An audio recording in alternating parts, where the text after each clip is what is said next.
सभी भाई बहन को जय मसीह की। आइए हम आज के दिन की शुरुआत परमेश्वर के एक महत्वपूर्ण वचन से करते हैं। वचन है पहला राजा 17 का 14।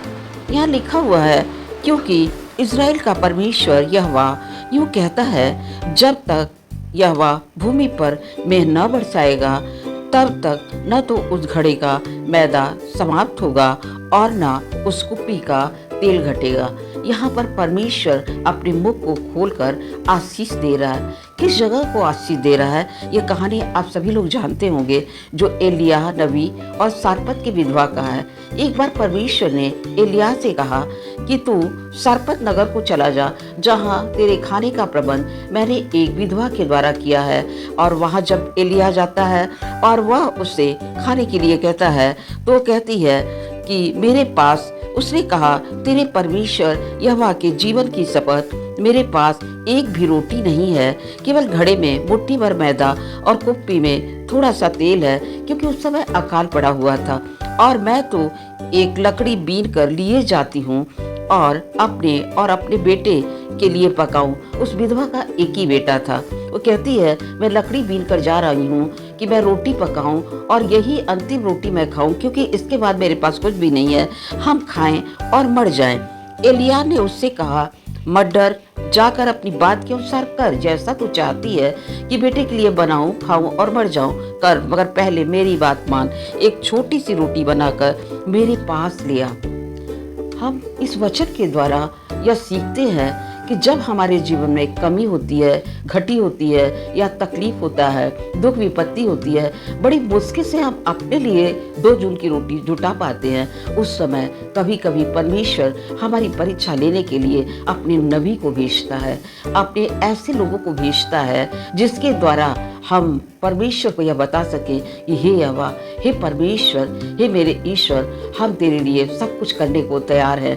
और जब वह विधवा कहती है कि मैं तो बस यही थोड़ी सी कुप्पी भर तेल और आटा मैदा जो बचा हुआ है मैं बनाकर खाऊंगी और मर जाऊंगी, जब ऐसा वो कहती है, तब भी जो परमेश्वर का जन नबी एलिय्याह रहता है, वो कहता है, इज़राइल का परमेश्वर यहोवा तुझसे कुछ कह रहा, उस पर तुमने ध्यान दिया, जब तक यहोवा भूमि पर मेघ न बरसाएगा तब तक न तो घड़े का मैदा समाप्त होगा। तू कह रही है कि इसमें कुछ भी नहीं है, मगर ऐसा नहीं है, तेरे घड़े का मैदा कभी समाप्त नहीं होगा, कुप्पी का तेल नहीं घटेगा।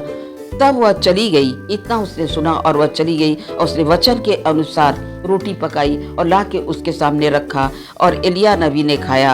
और लिखा है आगे, एलिय्याह के वचन के अनुसार तब वह और स्त्री, उसका घराना बहुत दिनों तक खाते रहे। देखिए भाई बहन, यहाँ ध्यान देने की बात यह है कि उसके पास तो खुद रोटी नहीं थी, थोड़ा सा मैदा, मुट्ठी भर मैदा और थोड़ा सा कुप्पी में तेल था, और उसी कुप्पी के तेल से और उस मैदे से उसने जो रोटी बनाई वो भी नबी को खिला दिया। उसके पास कुछ भी नहीं बचा। और वह कह रहा है, एलिय्याह कह रहा है, और जब जा, और तुम्हारे लिए तो परमेश्वर ने ये बात कही है कि तुम्हारे लिए कभी भी तेल और आटा घटेगा नहीं। तो लिखा हुआ है यहाँ वचन में कि ये 3.5 साल तक, जब तक अकाल रहा, उस विधवा के घर में कभी भी तेल आटे की कमी नहीं हुई। यहाँ तक कि आगे लिखा हुआ है कि उसका घराना बहुत दिनों तक खाते रहे। जैसा यहोवा वचन के अनुसार एलिय्याह के द्वारा कहा था, उसके घड़े का मैदा न तो समाप्त हुआ और न कुप्पी का तेल घटा। यहाँ इस वचन के द्वारा हम सीखते हैं कि उस विधवा के पास ही परमेश्वर ने क्यों भेजा। कहीं और भेज सकता था, जहाँ बहुत ज़्यादा अनाज रहा होगा, जहाँ लोग काफ़ी अमीर रहे होंगे, मगर परमेश्वर ने उसी के पास क्यों भेजा।